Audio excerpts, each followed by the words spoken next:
Hyderabad real estate చరిత్రలో సంచలనమైన MR township scam case ఊహించని మలుపు తిరిగింది. టాలీవుడ్ ప్రముఖ నటుడు రామ్ చరణ్ తేజ్, ప్రముఖ మాజీ క్రికెటర్ వి చాముండేశ్వరినాథులతో పాటు పలువురు విల్లా ఫ్లాట్స్పై ఎన్ఫోర్స్మెంట్ డైరెక్టరేట్ విధించిన అటాచ్మెంట్ ఆర్డర్లకు సంబంధించి కీలక అప్డేట్ వచ్చింది. న్యూఢిల్లీలోని పిఎంఎల్ఏ అపీలేట్ ట్రిబ్యునల్ ఆగస్టు 6న కీలక తీర్పునిచ్చింది. కోట్ల రూపాయలు పెట్టి దాదాపు 95% డబ్బులను చెక్కులు, బ్యాంకు లావాదేవీల ద్వారా చెల్లించి ప్లాట్లు కొనుగోలు చేసిన వాళ్లకు క్లీన్ చిట్ ఇచ్చింది. అసలు ఎంఆర్ స్కామ్ అంటే ఏంటి? 167 కోట్ల రూపాయలకు పైగా జరిగిన ఫినాన్షియల్ గోల్మాల్ వెనుకున్న కీలక సూత్రధారులు ఎవరు? రామ్ చరణ్, చాముండేశ్వరినాథులు కొనుగోలు చేసిన కోట్ల విలువైన గచ్చిబౌలి ప్లాట్ల భవిష్యత్ ఏంటి? ఈ స్టోరీలో తెలుసుకుందాం. స్కిప్ చేయకుండా చివరి వరకు చూడండి. ఈ కేసు మూలాలు అర్థం కావాలి అంటే మనం 2002 నుంచి 2008 మధ్య జరిగిన పరిణామాలను గమనించాలి. ఉమ్మడి ఆంధ్రప్రదేశ్ ఉన్నప్పుడు వైఎస్ రాజశేఖర రెడ్డి హయాంలో హైదరాబాద్లోని గచ్చిబౌలి, మణికొండ ప్రాంతాల్లో దాదాపు 535 ఎకరాల ప్రభుత్వ భూమిని కేటాయించారు. ఇందులో ఒక అంతర్జాతీయ స్థాయి ఇంటిగ్రేటెడ్ ప్రాజెక్ట్ నిర్మించాలంటూ నిర్ణయం తీసుకున్నారు. అంటే విల్లాలు, అపార్ట్మెంట్లు, గోల్ఫ్ కోర్ట్స్, కమర్షియల్ కాంప్లెక్స్లు నిర్మించాలి. దీనికోసం ప్రభుత్వ సంస్థ అయినటువంటి Andhra Pradesh industrial infrastructure corporation APIIC, దుబాయ్కి చెందిన అంతర్జాతీయ సంస్థ ఎంఆర్ ప్రాపర్టీస్ కలిసి జాయింట్ వెంచర్గా ఒక స్పెషల్ పర్పస్ వెహికల్ని ఏర్పాటు చేశాయి. దాని పేరే MR hills township private limited, EHTPL. ఈ జాయింట్ వెంచర్లో ఒప్పందం ప్రకారం ఎంఆర్ సంస్థకు 74% ఈక్విటీ షేర్ను, ప్రభుత్వ సంస్థ ఏపీఐఐసికి భూమి ఇచ్చినందుకు గాను 26% ఈక్విటీ షేర్ కేటాయించారు. అంటే ఈ ప్రాజెక్టు ద్వారా వచ్చే ప్రతి లాభంలో, ఆదాయంలో ఇప్పుడు తెలంగాణ, ఏపీ ప్రభుత్వాలకు ఏపీఐఐసి ద్వారా 26% వాటా రావాలి. ఈ ఒప్పందం బాగానే ఉన్నా ఆ తర్వాతే అసలు కథ ప్రారంభమైంది. ఎంఆర్ గ్రూప్ తమ లాభాలను పెంచుకోవడానికి ప్రభుత్వ సంస్థ ఏపీఐఐసికి దక్కాల్సిన 26% వాటాను నొక్కేయడానికి ఒక పెద్ద కుట్ర పన్నింది.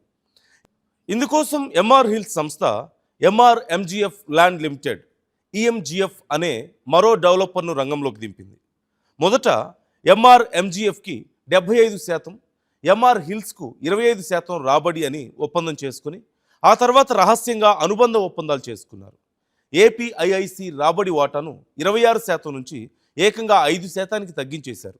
దీనివల్ల ఏపీఐఐసికి రావాల్సిన 100 కోట్ల ఆదాయం ఘోరంగా పడిపోయింది. డాక్యుమెంట్ల ప్రకారం విల్లా ప్లాట్లలో ఒక చదరపు గజం కేవలం 5,000కే అమ్ముతున్నట్లుగా కాగితాల్లో చూపించారు.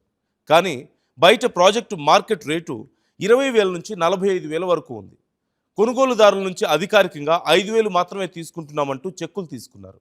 కానీ మిగిలిన మొత్తాన్ని చదరపు గజానికి 20,000 నుంచి 45,000 వరకు క్యాష్ రూపంలో వసూలు చేశారు.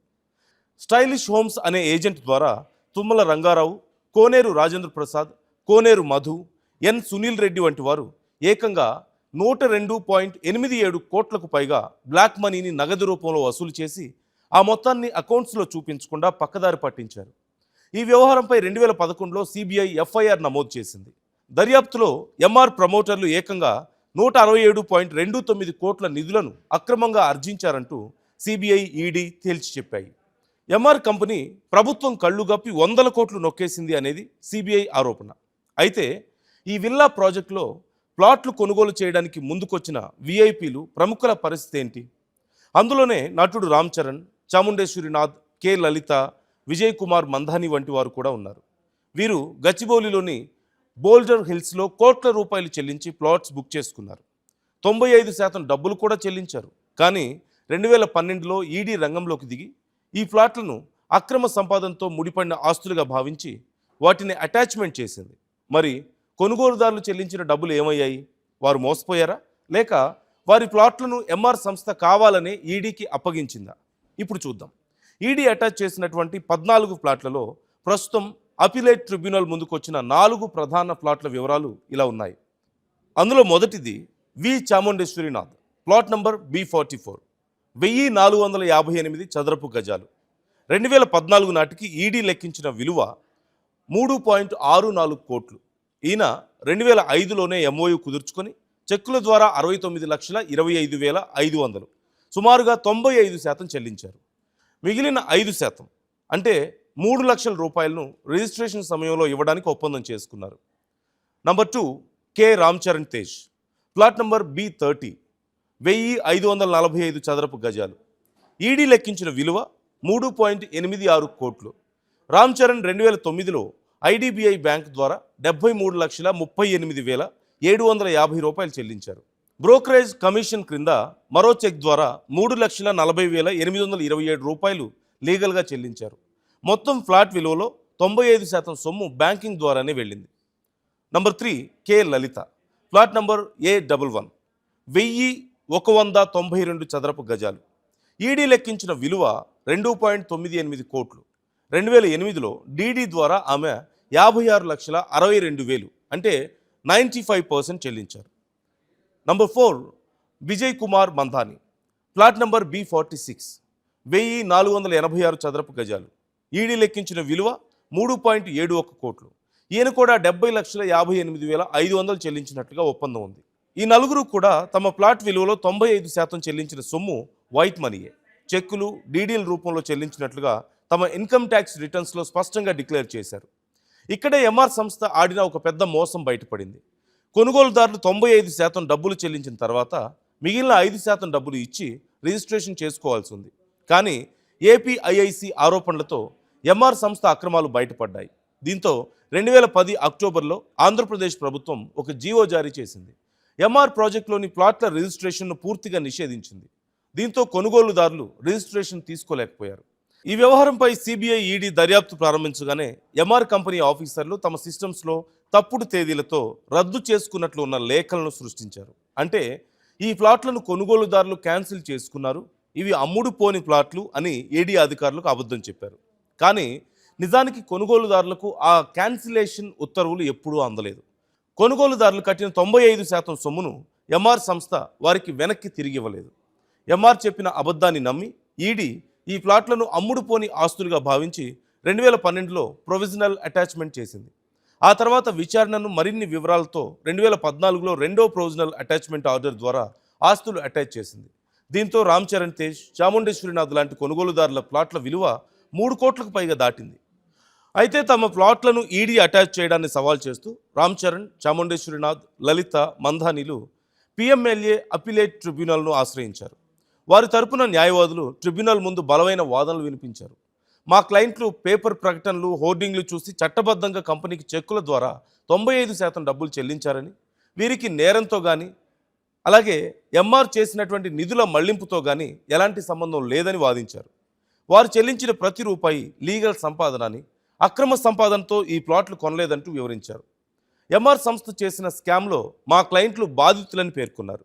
అంతేకాదు ఎంఆర్ సంస్థకు ఢిల్లీ, దాని పరిసర ప్రాంతాల్లో వేలాది ఎకరాల భూములు ఉన్నాయని, ఈడీ నిజమైన నిందితుల ఆస్తులను వదిలేసి లీగల్గా కొనుగోలు చేసిన అమాయక బాధితుల ప్లాట్లను అటాచ్ చేయడం పూర్తిగా అన్యాయం అంటూ వాదించారు. ఈ వాదనలన్నీ విన్న ప్రత్యేక PMLA appellate tribunal single bench judge Rajesh Malhotra August 6న దీనిపై సంచలన తీర్పునిచ్చారు. ట్రిబ్యునల్ తన ఉత్తర్వుల్లో కీలకమైన అంశాలను వెల్లడించింది. కొనుగోలుదారులు 95% సొమ్మును చెక్కులు, డీడీల ద్వారా చెల్లించారని పిఎంఎల్ఏ కోర్టులో నిరూపించుకోవాలంటూ ఆదేశించింది. కానీ ఈడీ అటాచ్ చేసిన వారి ప్రాపర్టీస్ను రిలీజ్ చేసేందుకు నిరాకరించింది.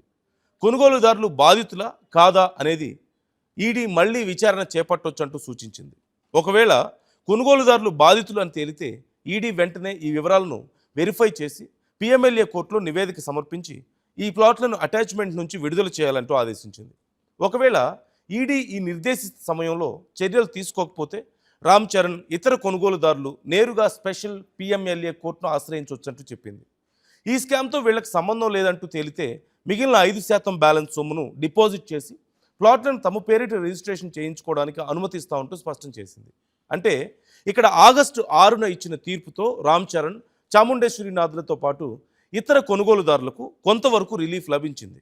ఇప్పుడు ఈడీ కొనుగోలుదారుల తప్పు లేదంటూ కోర్టుకు రిపోర్ట్ ఇచ్చినా, లేదా కొనుగోలుదారులు ఈ స్కామ్లో తమకు సంబంధం లేదంటూ నిరూపించినా ఈ కోట్ల విలువైన గచ్చిబౌలి విల్లా ప్లాట్లు క్లియర్ అయిపోతాయి. అంటే లీగల్గా ప్లాట్లు కొనుగోలు చేసిన వారికి ఇందులో దాదాపు క్లీన్ చిట్ లభించిందని చెప్పొచ్చు. మొత్తానికి 2012 నుంచి నడుస్తున్న ఎంఆర్ విల్లా ప్లాట్ల అటాచ్మెంట్ డ్రామాకు ఆగస్టు 6 నాటికి ట్రిబ్యునల్ తీర్పుతో ఒక స్పష్టమైన ముగింపు లభించింది. సో ఆ దిశగా అట్లీస్ట్ అడుగులైతే పడుతున్నాయి. రియల్ ఎస్టేట్ రంగానికి సంబంధించిన ఎంత పెద్ద బిల్డర్ అయినా ప్రాజెక్ట్ కొనేటప్పుడు లీగల్ అంశాలు ఎంత జాగ్రత్తగా చూసుకోవాలో, అలాగే నిజాయితీగా అకౌంటెడ్ మనీతో కొనుగోలు చేస్తే చట్టం ఎలా రక్షణగా నిలుస్తుందో ఈ కేసు ఒక పెద్ద ఉదాహరణ అని చెప్పొచ్చు. మరి ఎంఆర్ స్కామ్ ట్రిబ్యునల్ ఇచ్చిన ఈ తాజా తీర్పుపై మీ అభిప్రాయం ఏంటి? క్రింద కామెంట్ సెక్షన్లో మాతో షేర్ చేసుకోండి. ఈ వీడియో నచ్చితే లైక్ చేయండి, షేర్ చేయండి. మరిన్ని ఇలాంటి ఇంట్రెస్టింగ్ అప్డేట్స్ కోసం ఆ స్ట్రీమ్ ఛానల్ని ఇప్పుడే సబ్స్క్రైబ్ చేసుకోండి.